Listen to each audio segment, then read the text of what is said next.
Assalamualaikum warahmatullahi wabarakatuh. Alhamdulillah, wassalatu wassalamu ala rasulillah.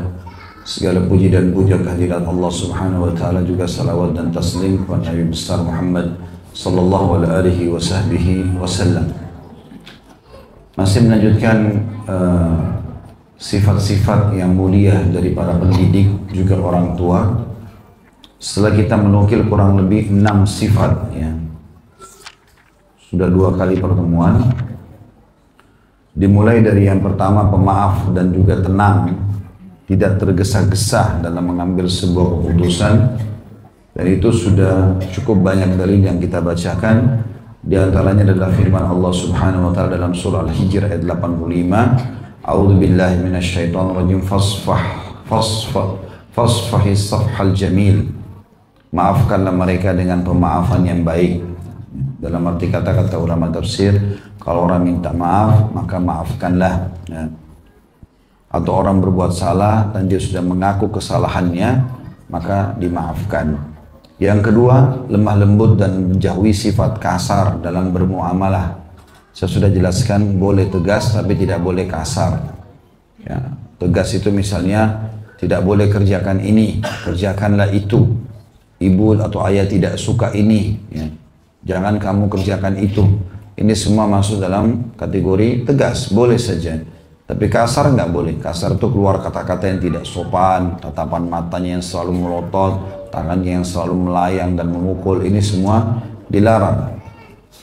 Dan Nabi SAW mengatakan dalam hadis yang mulia, Inna idza aradallahu bi ahli baitin khairan adkhala alaihimur rifq. Kalau Allah menginginkan kebaikan dalam satu keluarga, maka Allah akan memasukkan kepada mereka sikap lemah lembut. Ini cukup banyak dalilnya, kita cuma ambil cuplikan-cuplikannya saja. Yang ketiga, berhati penyayang. Dan ini disebutkan dalam hadis Nabi SAW, dan ini saya ingin ibu-ibu selalu merenungi hadis ini. Terutama ibu-ibu ya, karena Nabi SAW mengatakan walidatun hamilatun rahimatun bi auladihinna laula ma yasna'na bi azwajihinna dakhala al-jannah atau dakhala musallayatihinna atau musalliyatuhunna al-jannah. Para ibu yang hamil lagi penyayang terhadap anak-anak mereka, jika bukan karena kesalahan yang mereka perbuat terhadap suami mereka, niscaya orang yang sholat di antara mereka akan masuk dalam surga. Ini hadis sudah kita jelaskan panjang lebar. Itu juga dengan hadis yang serupa, walidatun hamilatun rahimat laula ma ya'tina ila azwajihinna ladakhala musalliyatuhunna al-jannah. Kalau para ibu yang hamil, maksudnya orang yang hamil punya kedudukan sendiri dalam agama, karena setiap hamil berjuang di jalan Allah, maka ada pahalanya. Lagi penyayang terhadap anak-anaknya, kelihatan orangnya suka meraih, merangkul dan seterusnya. Jika bukan karena kesalahan yang mereka perbuat terhadap suami mereka, maka niscaya orang yang sholat di antara mereka akan masuk dalam surga. Artinya satu-satunya penghalang bagi seorang ibu yang sudah punya anak masuk surga adalah perbuatan buruknya kepada suaminya. Ini juga sudah kita jelaskan tentang masalah ini. Bagaimana punya hati penyayang, artinya suka mengalah kepada anaknya dan memberikan yang terbaik. Yang keempat, bertakwa, artinya patuh kepada Allah Subhanahu wa taala. Dan Allah Subhanahu wa taala menjanjikan rezeki yang luas bagi orang yang bertakwa, sebagaimana dalam surah At-Talaq ayat 2 dan ayat 3. A'udzu billahi minasyaitonir rajim. Wa may yattaqillaha yaj'al lahu makhraja. Siapa yang bertakwa kepada Allah, Allah akan berikan jalan keluar dari semua permasalahan dia. Wa yarzuqhu min haitsu la yahtasib. Dan Allah akan berikan rezeki dari tempat tidak disangka-sangka. Dan sudah saya jelaskan bahwasanya ketakwaan kepada Allah atau patuh pada perintah dan meninggalkan larangan ini bisa terwariskan kepada anak keturunan dan juga bisa memiliki efek kepada pasangan hidup kita. Kalau kita selalu menjaga hubungan kita dengan Allah Subhanahu wa taala, maka akan ada efek kepada kesolehan pasangan kita dan juga kepada anak-anak kita. Yang kelima, selalu berdoa buat anak. Kalimat-kalimatnya selalu baik. Semoga Allah berikan kau hidayah nak. Semoga kamu lekas sembuh. Semoga kau tumbuh besar dalam keadaan dalam takwaan atau soleh. Maka jangan pernah ucapkan sekarang tidak boleh lagi ada kalimat kamu nakal sekali, kamu gendut, kamu jelek, kamu hitam, kamu begini dan begitu. Ya, menyesal ibu punya anak kamu misalnya. Ini semua tidak boleh ada karena ini bisa menjadi doa. Dan cukuplah kata Nabi SAW, janganlah seseorang yang tidak kalian mendoakan buruk atau berkata buruk buat dirinya, keluarganya dan hartanya, sehingga bertepatan dengan waktu yang Allah ijabah doa, kemudian malaikat lewat mengaminkan, maka terjadilah seperti apa yang didoakan itu. Kemudian sudah kita jelaskan pada saat itu ya, ibu dan bapak sekalian selalu rutinkan doa yang disebutkan dalam surah Al-Furqan ya. Dan juga dalam surah Al-Hijr. Karena keduanya itu sangat ditekankan ya. Yang surah Al-Furqan ayat 74. Kalau yang pegang buku ada di halaman 145. Itu selalu dibaca. Itu berdekatan. Al-Furqan 74 di bawah dan di atasnya ada Al-Ahqaq 15. Itu doa yang sangat mulia itu. Agar Allah subhanahu wa ta'ala memperbaiki keadaan anak-anak kita. Agar mereka menjadi anak-anak yang soleh dan solehah. Kalau Al-Ahqaq 15 bunyinya, Rabbi auzi'ni an ashkura ni'mataka allati an'amta alayya wa ala walidayya wa an a'mala salihan tardah wa an a'mala salihan tardah wa aslih li fi dhurriyyati inni tubtu ilaika wa inni minal muslimin. Ya Tuhanku, berilah aku petunjuk agar aku dapat mensyukuri nikmat-Mu yang telah Engkau limpahkan kepadaku dan kepada kedua orang tuaku, dan aku dapat agar aku dapat berbuat amal soleh yang Engkau ridhoi, dan perbaikilah untukku pada anak cucu keturunanku. Saya semuanya jadi orang baik. Sesungguhnya aku bertobat kepadamu dan sesungguhnya aku termasuk orang-orang yang muslim atau berserah diri. Juga dalam surah Al-Furqan setelahnya ayat 74, A'udzubillahi minasyaitonirrajim, walladzina yaquluna rabbana hab lana min azwajina wa dhurriyyatina qurrata a'yun waj'alna lil muttaqina imama. Dan orang-orang yang selalu mengatakan, wahai Tuhan kami, anugerahkanlah kepada kami pasangan kami dan keturunan kami sebagai penyenang hati kami. Dan juga jadikanlah kami pemimpin bagi orang-orang yang beriman atau bertakwa. Kemudian yang keenam yang terakhir kita bahas pada pertemuan yang sebelumnya adalah masalah lemah lembut dan bermuamalah dalam bermuamalah dengan anak. Dan ini mirip dengan bahasan di poin nomor 2 sebenarnya ya. Lemah lembut. Tapi di situ lemah lembut menjauhi sifat kasar dan di sini lemah lembut dalam bermuamalah secara umum. Hadis Nabi SAW yang mulia yang pernah kita bahas pada Kamis yang lalu adalah sabda beliau sallallahu alaihi wasallam, ala ukhbirukum biman yuhramu 'alan nar au biman tahrumu 'alaihi nar tahrumu 'ala kulli qaribin hayyinin layyin sahal. Maukah kalian aku kabarkan atau maukah aku kabarkan kepada kalian tentang orang yang diharamkan masuk neraka atau neraka diharamkan bagi mereka. Neraka diharamkan bagi orang yang dekat, mudah, lemah lembut dan membuat semua urusan gampang. Jadi tidak mempersulit.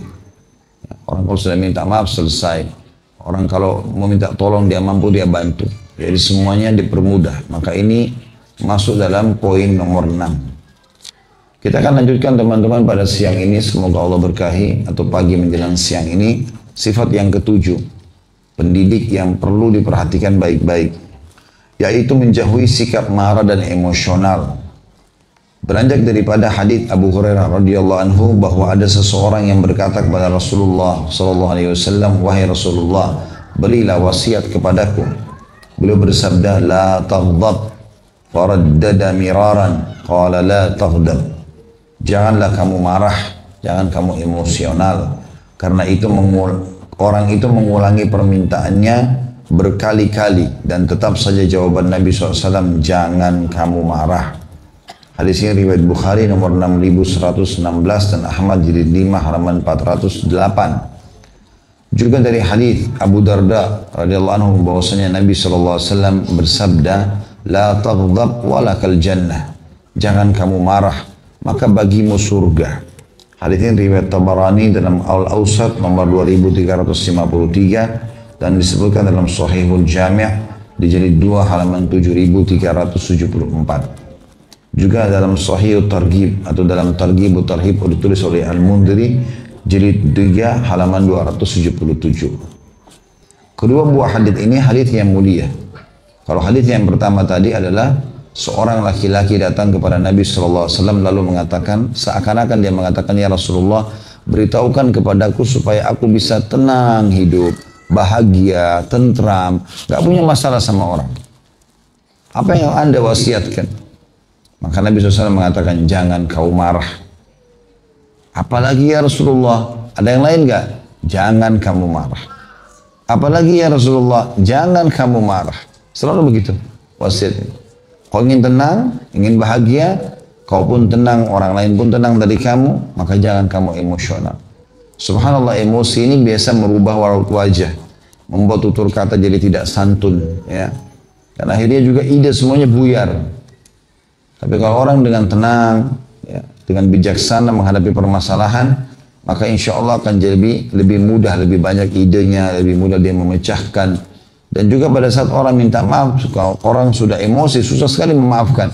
Tapi orang kalau tidak emosi, maka akan mudah dia untuk bisa menerima permintaan maaf orang lain yang dijelaskan di dalam ayat Al-Quran surah An-Nur akan menjadi penyebab pemaafan Allah terhadap dosa-dosa kita. Ala tuhibbuna yaghfirallahu lakum. Tidakkah kalian ingin kalau memaafkan orang lain, Allah pun akan memaafkan kalian? Kemudian hadis yang kedua menjelaskan bahwasanya siapapun yang bisa mengontrol emosinya, maka dia masuk atau mendapatkan surga. Kata sebagian ulama hadis mengatakan bahwasanya dimaksud masuk ke dalam surga adalah penyebab orang tidak bisa konsentrasi dalam ibadah, penyebab orang jadi rusak hubungannya dengan Allah dan juga makhluknya Allah, manusia pun misalnya, maka itu karena emosional. Kapan dia emosi, maka dia susah untuk mengontrol semua jenis ibadahnya. Tapi kalau orang dalam kondisi tenang, ya, walaupun dia tidak emosi, walaupun dia dalam kondisi terdolimi misalnya, maka dia pun bisa berdoa dengan tenang. Tapi kalau dia marah, ini agak sulit. Mungkin ada sesuatu yang dia ucapkan yang dia tidak sadar, ternyata karena marah itu membuat dia lalai, atau mungkin dia mendoakan buruk buat dirinya sendiri, gitu kan? Mungkin dia doakan seseorang, ternyata doa itu tidak layak untuk orang tersebut, maka kembali kepada dirinya sendiri. Sebagaimana sabda Nabi SAW, tidak ada seseorang yang mendoakan orang lain kecuali di atas kepalanya malaikat mengatakan, wala kamithlu, wala kamithlu. Kau akan dapat yang sama, kau akan dapat yang sama. Kita doakan kebaikan, maka kita dapat kebaikan. Kita doakan keburukan orang lain, maka bisa saja menimpa kita. Ya. Maka ini termasuk wasiat yang sangat mulia, pendek, padat, dan sederhana. Jangan kau marah, maka kau akan masuk surga.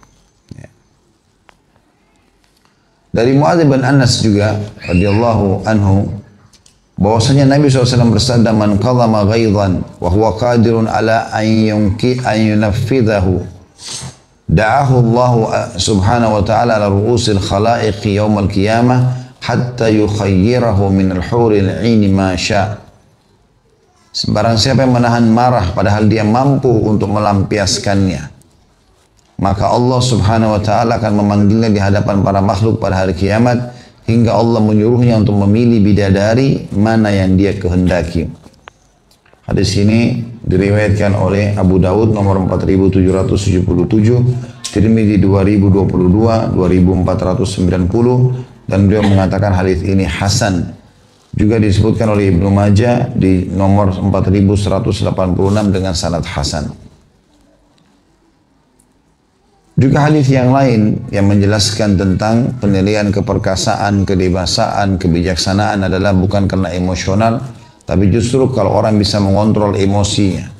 Abu Hurairah meriwayatkan radhiyallahu anhu bahwasanya Rasulullah sallallahu alaihi wasallam bersabda, laisa syadidu bis-sur'ah, laisa syadidu bis-sur'ah, wa innama syadidu may yamliku nafsahu 'inda al-ghadab. Orang yang kuat bukanlah orang yang menang gulat, akan tetapi orang yang kuat adalah orang yang mampu menahan dirinya ketika marah. Dan hadis ini riwayat Bukhari jadi 10 halaman 431, Imam Muslim di nomor 2609. Jadi kita lihat banyak sekali hadis-hadis atau dalil-dalil yang menjelaskan tentang larangan untuk melakukan sifat ini, terutama bagi para pendidik, orang tua yang lagi mau mendidik anaknya gitu kan, karena itu tidak akan menyelesaikan masalah. Saya sudah bilang teman-teman, ada efek kejiwaan.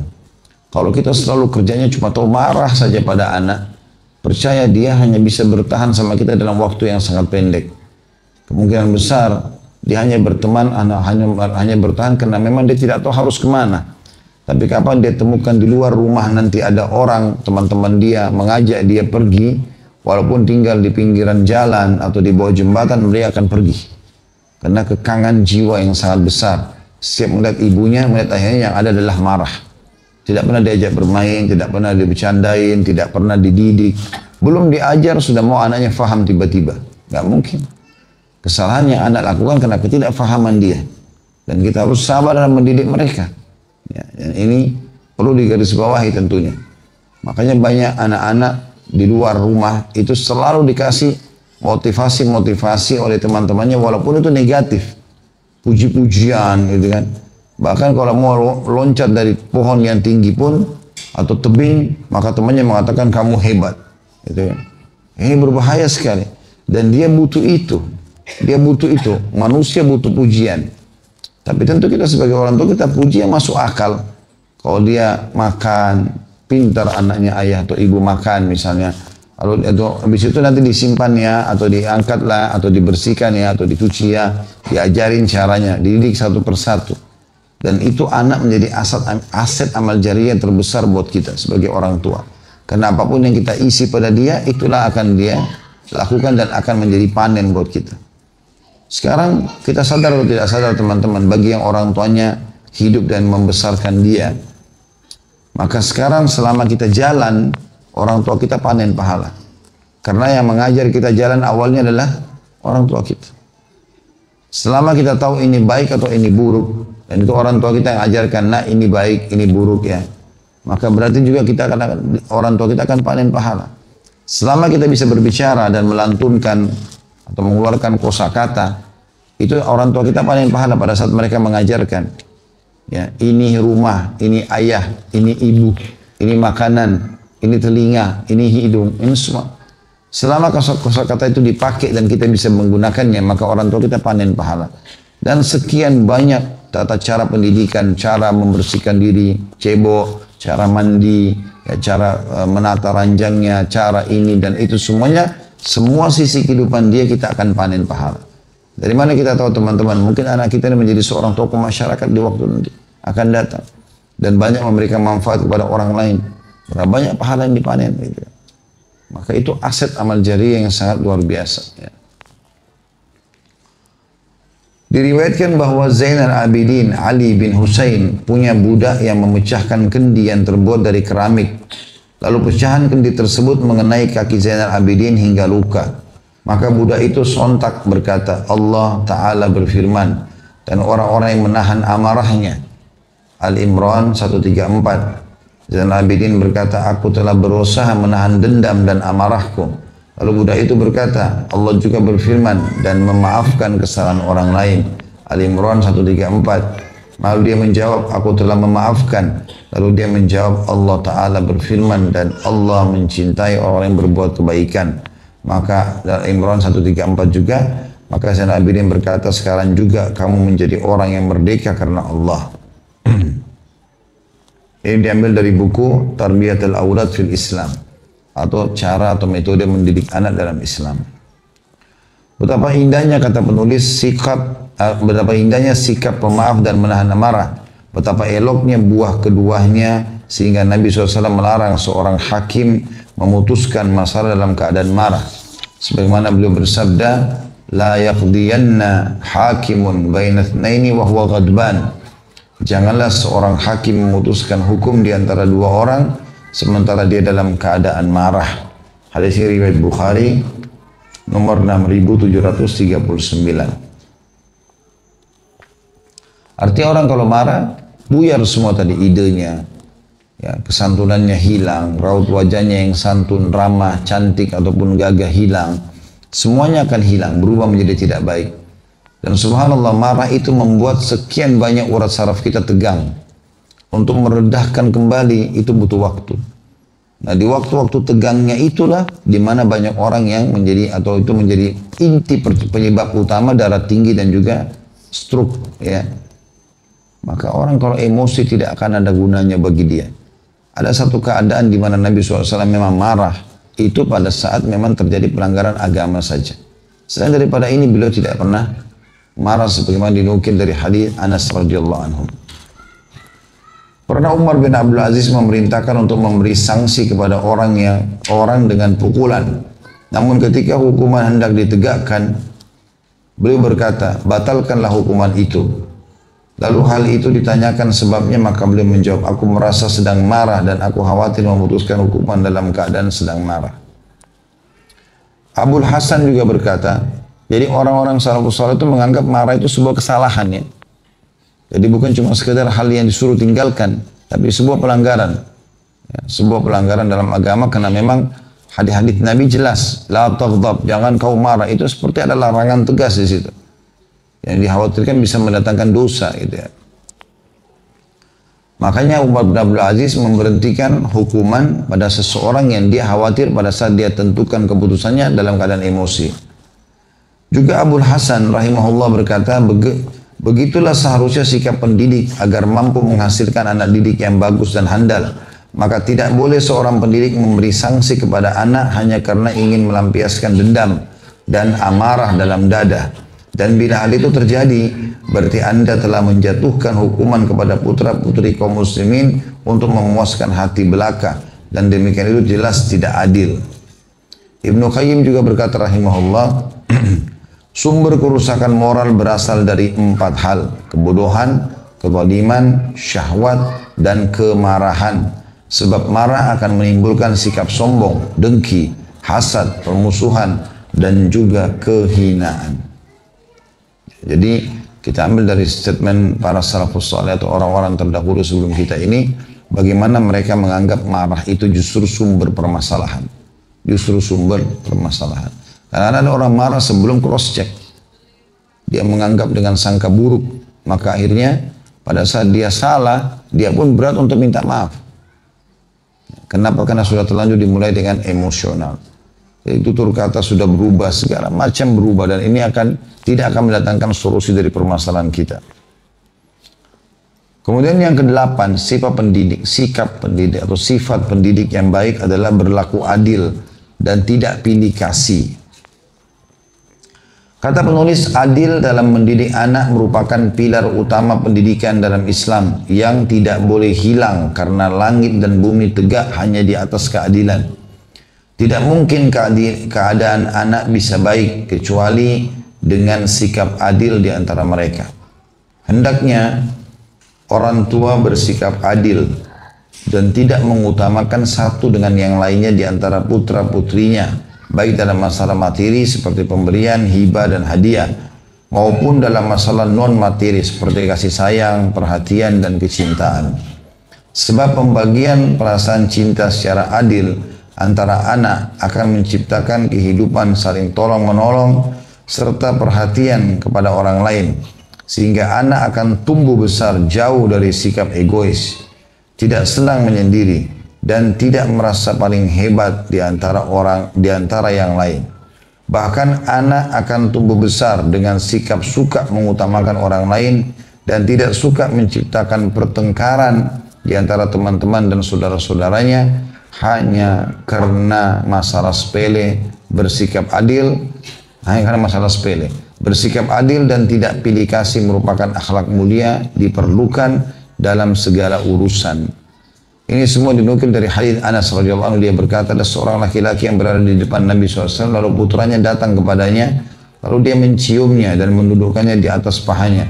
Kemudian datang putrinya, lalu dia dudukkan di hadapannya. Maka Rasulullah SAW bersabda, kenapa engkau tidak menyamakan antara keduanya? Hadis ini dinukil dan disebut oleh Al-Haythami dalam Majma' Az-Zawaid, jadi 8 halaman 156. Artinya sampai pada tingkat harus adil dalam memangku anak. Ya, itu yang diajarkan oleh Nabi SAW. Jadi pada saat datang anak laki-laki, orang ini dudukkan di pahanya. Sedangkan anak perempuan didudukan di lantai di depan. Maka Nabi SAW mengatakan, kenapa kau tidak samakan mereka? Ini juga mirip dengan hadis Nu'man bin Bashir. Di sini dikatakan dari Nu'man bin Bashir bahwa bapaknya Bashir namanya datang kepada Nabi SAW bersama anaknya, lalu dia berkata, saya memberi anakku ini suatu pemberian. Jadi Bashir memberikan kepada Nu'man. Nu'man menukir riwayat ini radhiyallahu anhu ajma'in. Maka Rasulullah SAW bersabda, apakah engkau memberikan kepada setiap anakmu seperti itu? Karena Bashir hanya mau kasih kepada Nu'man saja. Dia menjawab tidak. Maka Rasulullah SAW bersabda, ambillah kembali pemberian itu dan bertakwalah kepada Allah dan bersikap adillah di antara anak-anakmu. Dalam riwayat lain dikatakan, Nabi kembali bertanya kepada Bashir, apa kau mau anak-anakmu sama nanti baktinya? Kalau mereka sudah mulai besar, kata Bashir, iya ya Rasulullah. Kata Nabi SAW, kalau begitu adillah kepada mereka. Jadi yang kita kasih ini satu, ya satu, sama. Ya. Ada keadaan tertentu yang kita tidak bisa samakan. Misal ukuran pakaian, kadar makanan, ya, biaya rumah sakit, itu berbeda. Itu berbeda. Atau biaya pendidikan, karena biaya pendidikan anak yang sudah kuliah beda dengan anak yang masih SD misalnya. Maka ini semua luar daripada masalah ini. Itu dibolehkan, tidak ada masalah.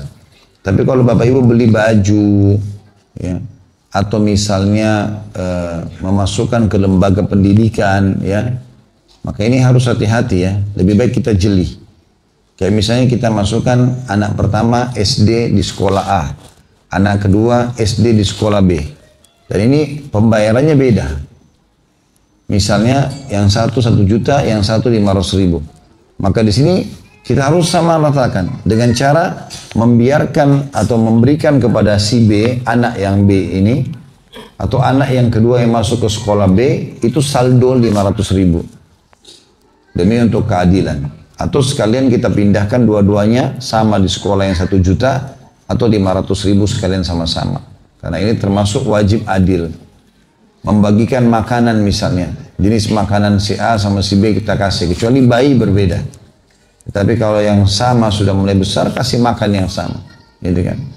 Maka alangkah baiknya kalau disuapi satu, suapi yang lainnya. Maka semua ini bentuk keadilan kepada anak-anak. Allah Subhanahu wa taala menganjurkan agar keadilan itu diterapkan dalam firman-Nya surah An-Nahl ayat 90. A'udzu billahi minasyaitonir rajim. Innallaha ya'muru bil 'adl. Sesungguhnya Allah memerintahkan kalian berlaku adil. Demi memenuhi panggilan di atas. Maksudnya dalam surah Al-Nahl ayat 90, maka para pendidik harus bersikap adil di antara anak-anak dan tidak bersikap diskriminasi sesama anak, baik dalam masalah yang sepele maupun masalah yang besar. Karena sikap demikian akan menciptakan kebencian dalam dada dan menumbuhkan benih kedengkian dan kekecewaan, serta menyebabkan sikap pengecut, takut, tidak percaya diri, putus asa dalam hidup, dan suka menodai hak orang lain serta membangkang.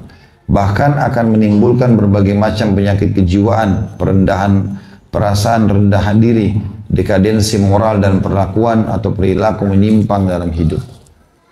Jadi ada sebagian orang tua lebih suka anaknya tidur dengan dia, yang lainnya tidak boleh tidur sama dia, sehingga membuat anak lain cemburu, gitu kan? Atau yang satu yang dia lebih sayang duduk sama dia di meja makan di sebelah, sementara yang lain tidak boleh. Atau yang satu di pangku, yang satu tidak, gitu kan? Sehingga yang lainnya merasa terganggu, ya. Maka perlu digarisbawahi ya, kadang-kadang yang sering terjadi, yang ini yang sering terjadi, tapi ini mudah-mudahan tidak dijadikan sebagai sebuah pola ya. Sering terjadi ibu-ibu itu suka emosi kepada anak perempuannya, dan bapak-bapak suka emosi sama anak laki-lakinya, gitu. Itu sering terjadi. Dan ini harus diubah, tidak boleh seperti itu. Entah kenapa pola ini ada. Seringkali kalau anak laki-laki beda muamalahnya sama anak perempuan. Kalau bapak-bapak, dia lebih suka dengan anak perempuannya daripada anak laki-lakinya. Muncul rasa kasih sayang itu. Anak laki-laki dimarah-marahin, anak perempuan disayang. Ibu-ibu terbalik. Ya. Maka biasanya anak laki-lakinya yang diprioritaskan, anak perempuan yang ya dikesampingkan. Benar nggak ini? Hah? Pengakuan yang bagus. Kalau ada yang tidak, ya alhamdulillah. Tapi ini ada terjadi. Biasanya begitu. Biasanya kita lihat bapak-bapak itu kalau sama anak perempuannya digendong, digandeng ya. Begitu anak laki-lakinya udah suruh jalan sendiri. Ya. Itu terjadi. Sebagaimana juga saudara biasanya begitu. Ya. Maka ini juga perlu dijadikan sebagai sebuah pelajaran tersendiri tentunya. Jadi kita samakan. Ya. Dan saya bilang khusus di paragraf ini di halaman 151 tadi, paragraf dari demi memenuhi panggilan di atas ayat surah An-Nahl 90 sampai akhir paragrafnya dan perilaku menyimpang dalam hidup. Tadi saya bilang kalau bapak ibu cuma kerjanya selalu marahin anak, yang ada cuma salah saja. Ini waswas syaitan, setiap kali lihat anak pasti dicari kesalahannya. Pasti yang ada dimarahi. Ngobrol aja anaknya sama dia nggak boleh, gitu kan? Sudahlah, main anak saja, ya, atau gini dan begitu, tidak mau layani anaknya. Maka ini teman-teman memunculkan kecewaan, hilangnya percaya diri. Ini saya bilang tadi, nanti kalau dia temukan ada temannya di luar yang dia rasa mentokohkan dia, maka dia akan tinggalkan rumah. Jadi bapak ibu yang menghadapi begitu anak-anaknya tinggalkan rumah, ini kena masalah di dalam kejiwaan. Sudah bertumpuk bertahun-tahun kerjanya cuma dimarahin, dipukul, yang dia tahu di rumah adalah neraka bagi dia. Susah untuk di rumah gitu kan. Tapi sama teman-temannya semua diacungkan jempol walaupun salah. Ya. Maka ini berbahaya. Itu yang disebabkan kenapa mereka jatuh ke narkotika. Hebat kamu kalau coba ini dan seterusnya. Maka dia lakukanlah itu. Orang tua yang berhasil adalah orang tua yang bisa menjadi orang tua bagi anak-anaknya, bisa menjadi sahabat bagi anak-anaknya, bisa menjadi pelindung dan pendidik bagi anak-anaknya. Maka ini poin yang ditekankan dalam paragraf ini. Jadi saya ulangi ya, kata beliau, demi memenuhi panggilan keadilan di atas, maka pendidik harus bersikap adil di antara anak-anak dan tidak bersikap diskriminasi sesama anak, baik dalam masalah yang sepele maupun masalah yang besar. Karena sikap demikian akan menciptakan kebencian dalam dada dan menumbuhkan benih kedengkian dan kekecewaan, serta menyebabkan sifat pengecut, takut, tidak percaya diri, putus asa dalam hidup, dan suka menodai hak orang lain, serta membangkang.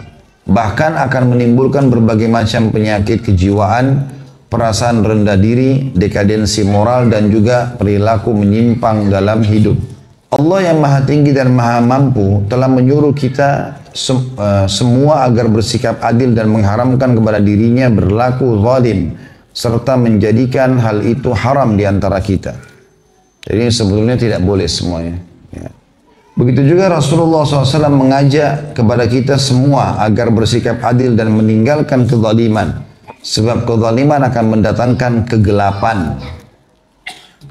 Dari hadis Abu Hurairah radhiyallahu anhu bahwasanya Rasulullah SAW bersabda, "Kullu sulama minan nasi alaihi sadaqah, kullu yawmin tatlu fihi syams, ya'dilu baina ithnaini sadaqah." Setiap persendihan dari tubuh manusia ada sedekahnya setiap hari selagi matahari terbit. Memutuskan perkara antara dua orang dengan adil adalah sedekah. Hadis ini riwayat Bukhari nomor 2707 dan juga Muslim menyebutkan di 1007 dan 1009. Kalau paragraf yang sebelumnya Bapak Ibu sekalian yang saya tadi bacakan, Allah yang maha tinggi dan maha mampu telah menyuruh kita semua agar bersikap adil dan mengharamkan kepada dirinya berlaku zalim serta menjadikan itu haram di antara kita. Ada hadisnya, hadis Bukhari. Di buku kita tidak dinukil di sini yang kata Nabi SAW, sesungguhnya Allah berfirman dalam hadis qudsi, wahai anak Adam, wahai hamba-hambaku, aku telah mengharamkan kezaliman atas diriku dan aku jadikan haram di antara kalian. Maka jangan kalian saling menzalimi. Kita lanjutkan sekarang dari Ubadah bin Samit radhiyallahu anhu. Dia berkata, kami berbaiat kepada Nabi SAW untuk tetap setia dalam kesulitan dan kemudahan, dalam keadaan semangat dan kendor, serta setia kepada pemimpin dalam keadaan zalim kepada kita dan tidak mengambil kekuasaan orang lain dengan paksa, serta hendaklah kami berbicara kebenaran apa adanya tanpa takut terhadap celaan orang yang mencelah. Jadi di sini Ubadah bin Samit radhiyallahu anhu memerintahkan kepada kita agar ada potongan kalimat itu untuk mengambil ya atau berbaiat kepada Nabi SAW dalam keadaan kesulitan dan kemudahan, dalam keadaan semangat ataupun kendor. Dalam arti kata, apapun yang disampaikan oleh Nabi SAW, maka kita dianjurkan untuk mengikuti ajaran beliau SAW dalam keadaan iman kita lagi tinggi ataupun tidak. Gitu kan?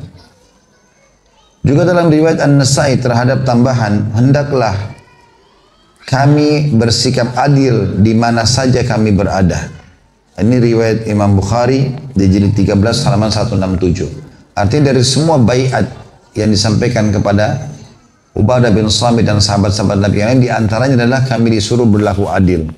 Jadi kalau hadits ini kita rincikan, kami berbaiat kepada Nabi SAW, artinya kami punya janji setia dengan Nabi untuk tetap setia dalam kesulitan dan kemudahan. Dalam setiap keadaan kami selalu setia dengan agama ini, dalam keadaan semangat ataupun kendor, serta setia kepada pemimpin dalam keadaan zalim kepada kita. Artinya kalau dia berbuat kezaliman kita pungkiri, tapi kita tetap menunjukkan loyalitas dan tidak mengambil kekuasaan orang lain dengan cara paksa.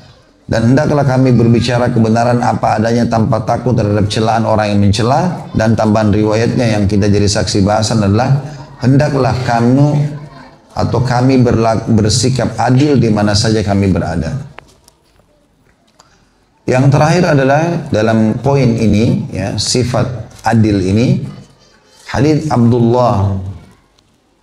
Sebelum ada catatan ya, hadits Abdullah bin Amr radhiyallahu anhuma, dia berkata Rasulullah SAW bersabda, innal muqsitina indallahi ala manabira min nurin ya ala yaminir rahman wa kilta yadayhi yamin alladzina ya'diluna fi hukmihim wa ahlihim wa ma walu. Sesungguhnya orang-orang yang adil di sisi Allah akan berada di atas mimbar-mimbar dari cahaya di sisi kanan Ar-Rahman, dan kedua tangannya adalah kanan, yaitu orang-orang yang bersikap adil dalam memutuskan hukum dan kepada keluarga mereka dan apa yang berada dalam kekuasaan mereka. Ini diriwayatkan Imam Muslim di halaman di nomor hadisnya 1827. Hadis ini juga menyebutkan tentang keutamaan orang yang adil, baik dalam keluarganya, baik dalam pemerintahannya atau lembaga yang sedang dia pimpin, maka itu akan mendapatkan mimbar-mimbar yang penuh dengan cahaya pada hari kiamat. Ada catatan di sini kata penulis, wahai pendidik, ketahuilah boleh jadi ada anak baik yang tumbuh besar dari tengah-tengah kesesatan dan penyelewengan akhlak. Bahkan ada anak yang baik tumbuh dari keluarga yang tidak mengenal agama atau dari keluarga yang beragama sesat. Dan terkadang ada orang yang berusaha dengan sungguh-sungguh untuk mendidik anak, ternyata mengalami kegagalan. Maka ketahuilah hidayah dan taufik hanya datang dari Allah, sehingga tugas kita hanya berusaha dan ikhtiar dengan disertai sikap tawakal kepada Allah atau menyerahkan hasil upaya kita kepada Allah, karena dialah yang menentukan semua hasil usaha. Allah berfirman dalam surah Al-Qasas ayat 56, A'udzu billahi minasyaitonir rajim, innaka la tahdi man ahbabta walakinnallaha yahdi man yasha. Sesungguhnya engkau wahai Rasul tidak dapat memberikan petunjuk kepada orang yang kau kehendaki, tapi Allah lah yang memberi petunjuk kepada orang yang dia kehendaki. Artinya ikhtiar-ikhtiar kita ini ikuti dengan doa kepada Allah Subhanahu wa taala. Kita berdoa agar Allah berikan kita taufik, mudahkan supaya ini semua diberkahi, supaya anak ini jadi orang baik. Seperti itulah ya. Jadi tidak cukup dengan ikhtiar saja. Wahai saudaraku, berusahalah dengan sekuat tenaga untuk memberi contoh dan teladan yang baik bagi anak-anakmu, karena tingkah laku merupakan cerminan hati. Hendaklah anak-anakmu selalu melihat kebaikan dari semua urusanmu sekecil apapun, sebab mendidik para pendidik itu lebih utama, karena itu sangat menentukan hasil usaha. Sebab orang yang tidak memiliki sesuatu, maka dia tidak akan bisa memberi. Dengan memberi teladan yang baik, Anda tidak akan dicelah oleh zaman, tempat, kesulitan dan juga musuh. Penyair menyantunkan itu dalam syairnya, Na'ibu zamanana wal aibu fina, wa ma li zamanina aibun siwana, wa nahju zal zamani bi ghairi dham, walau nataqaz zamanu lana hajana. Kita sering mencela zaman kita. Memang zaman ini buruk, zaman ini begini, zaman ini bebas. Padahal kesalahan ada pada kita. Zaman kita tidak memiliki kesalahan selain kita. Kita mencaci maki zaman itu tanpa suatu kesalahan. Padahal seandainya zaman itu bisa berbicara, maka dia akan balik mencela kita. Jadi penyair ini mengatakan, jangan cuma tahu menyalahkan orang atau menyalahkan tempat atau menyalahkan lingkungan. Itu terjadi, tapi bukan mustahil kalau kita sendiri memperbaikinya, memulai dengan diri kita, mungkin akan melahirlah kebaikan itu dari sisi kita. Bukankah Mekah dulu sangat buruk, mereka makan bangkai, mereka tawaf telanjang, mereka melakukan perzinahan, segala macam. Lahirlah Nabi SAW itu lalu memperbaiki keadaan mulai dari titik yang kecil, kemudian sampai akhirnya menjadi sebuah gelombang yang sangat besar, dan membuat tersebarlah Islam ini dari Madinah dan Mekah, gitu kan. Dan sampai sekarang menjadi simbol kebaikan. Berapa banyak orang yang tadinya buruk seperti Umar bin Khattab, pemabuk, dapat hidayah, kemudian menjadi tokoh umat, gitu kan. Jadi jangan pernah putus asa, dan kita terlalu menyalahkan orang lain, menyalahkan waktu, menyalahkan tempat tinggal. Padahal sebenarnya kita bisa mengubah itu. Bukan mustahil lingkungan itu berubah justru karena perbuatan kita. Kata beliau, ketika umat Islam meninggalkan manhaj Islam atau metode Islam dan sunnah Nabi SAW, maka mereka berada dalam kegelapan hidup. Tidak sensitif terhadap kemungkaran, mengekor kepada budaya dan tradisi barat dan timur, baik model pakaian maupun potong rambut. Di antara mereka ada yang memotong rambutnya mirip rambut anjing atau rambut kucing, berpakaian menyerupai perempuan, serta memiliki kebiasaan menari, berjoget, menyanyi dan pamer keindahan tubuh dan aurat. Umat dan para pemuda kita kehilangan kepribadian. Mereka ditelan oleh sikap mengekor dan meniru orang-orang barat dan kafir, dan tanpa sadar telah dijadikan musuh sebagai sasaran proyek penyesatan dan westernisasi. Sebab prinsip pemikiran Yahudi adalah merusak generasi umat lain agar negara Israel Raya bisa berdiri atau berdiri tegak. Nah, jadi ini yang juga jadi permasalahan di tengah-tengah umat Islam. Kita kehilangan kepribadian pemuda muslim, ya. Walaupun sekarang alhamdulillah saya lihat gejolak ini sudah mulai kembali, sudah mulai hidup, ya. Anak-anak muda kita merasa risih kalau pakai baju koko, pakai gamis, pakai kopiah, perempuan pakai jilbab, dianggap itu kampungan, tidak modern, segala macam. Itu terjadi beberapa tahun yang lalu saja.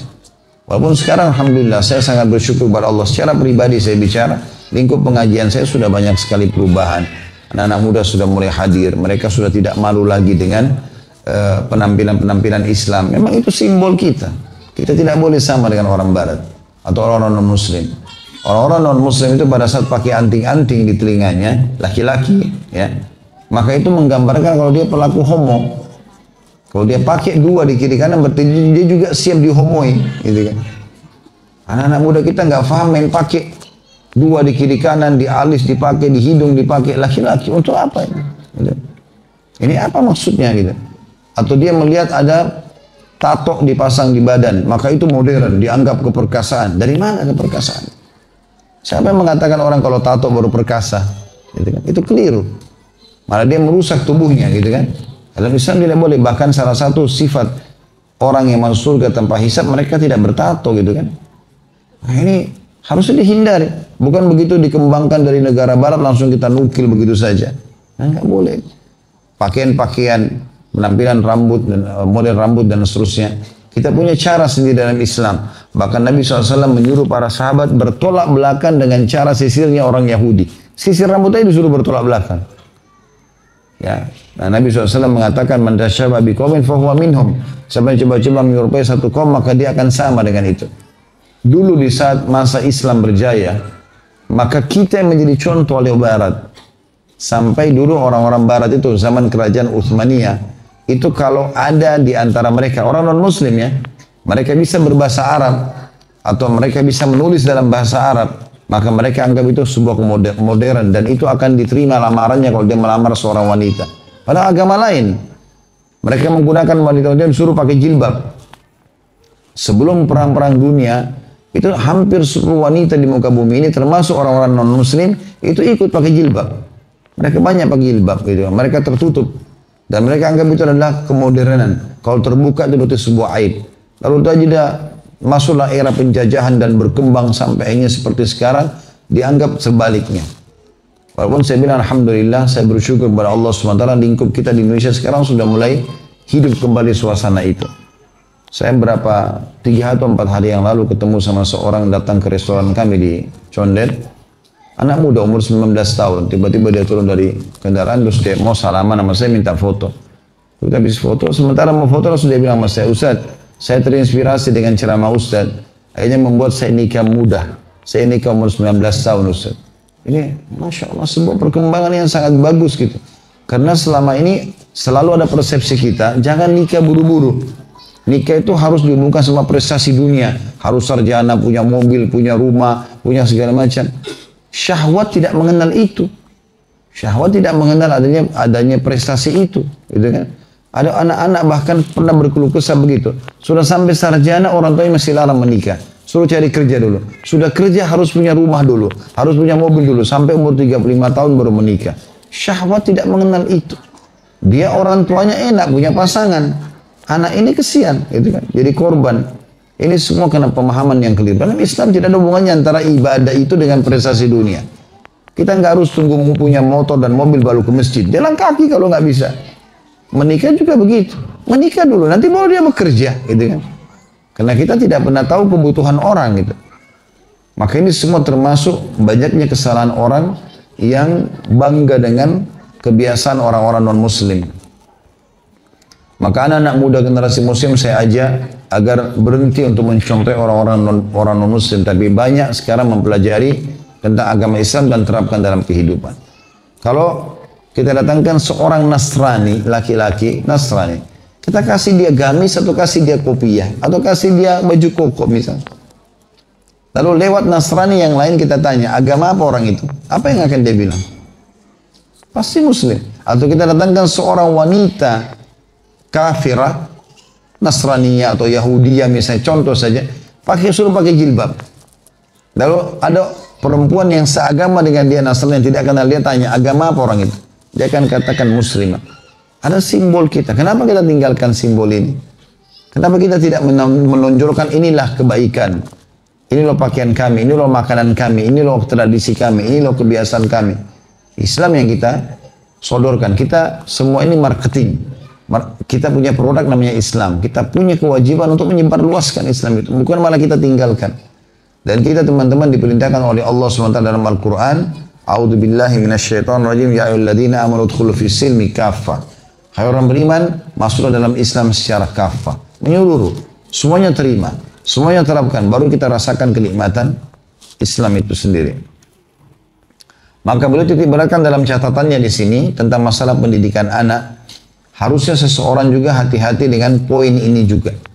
Pertama dia mengingatkan agar setiap pendidik, orang tua ataupun guru, maka mereka menjadi suri tauladan yang baik. Mereka terapkan baru mereka ajarkan. Saya pernah titik beratkan itu ya. Seorang praktisi dalam sebuah titah yang dia sampaikan itu akan berefek kepada orang yang diperintahkan. Dia akan terima. Kita misalnya katakan sholat malam lah. Kita sudah sholat malam, orang akan kerjakan. Puasalah, kita sudah puasa, orang lain akan kerjakan. Tapi biar retorika kita bagus, kalau kita bukan praktisi, tidak akan berefek kepada orang lain. Berapa banyak dai yang bicara? Berpengaruhkah mereka? Enggak, orang cuma bilang bagus ya, lucu ya, selesai. Efek enggak? Mengubah enggak orang lain? Enggak, karena dia sendiri bukan praktisi. Kita kalau praktek berbeda, gitu kan? Kemudian ditekankan juga poin yang lain di catatan ini adalah masalah tadi, tidak bolehnya orang mengambil ya budaya-budaya dan tradisi orang non-muslim yang ditarik dalam lingkungan kaum muslimin. Ya, bahkan yang kita sayangkan kadang-kadang si suami namanya Muhammad, istri namanya Aisyah, mungkin anaknya namanya Yusuf, tapi semua jauh dari agama. Tidak ada hijab dalam rumah, tidak ada Al-Quran, tidak ada sama sekali, safarnya selalu ke negara-negara kafir. Beda sekali, tidak ada lingkup Islamnya gitu. Paragraf selanjutnya beliau mengatakan juga dalam catatan peringatan yang ketiga beliau sampaikan, wahai saudaraku, anjurkan kepada keluargamu agar tetap berpegang teguh dengan agama Allah dalam setiap keadaan dan ciptakan keluarga Rabbani. Rabbani artinya yang patuh kepada Tuhan ya, yang terdidik berdasarkan cahaya ilahi, wahyu dan sunnah Nabi Muhammad SAW.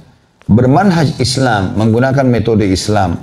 berdiri di atas kalimat la ilaha illallah Muhammad Rasulullah, bermotokan kami menyembah Allah dan hanya meminta pertolongan kepadanya. Dengan demikian generasi bangsa akan baik, agama Islam akan kokoh dan umat Islam akan jaya menjadi pengendali umat lain di atas muka bumi ini. Hanya kepada Allah lah kami mohon pertolongan. Artinya di paragraf terakhir ini kita harus tanamkan satu poin, ini pesan ketiga dalam catatan beliau, adalah bagaimana kita umat Islam harus yakin dan tidak boleh ragu bahwasanya kita pemimpin dunia. Agama yang kita miliki agama yang paling benar. Tidak ada keraguan masalah itu. Maka kita tanamkan dalam diri kita itu supaya kita juga percaya diri untuk menyampaikan kepada orang lain. Tidak ada agama lain di sisi Allah. Inna dina indallahil Islam. Agama sisi Allah hanya agama Islam. Artinya semua yang diterapkan, yang diperintahkan, yang dilarang oleh Allah ada dalam agama Islam di muka bumi ini. Karena Allah SWT pencipta alam semesta.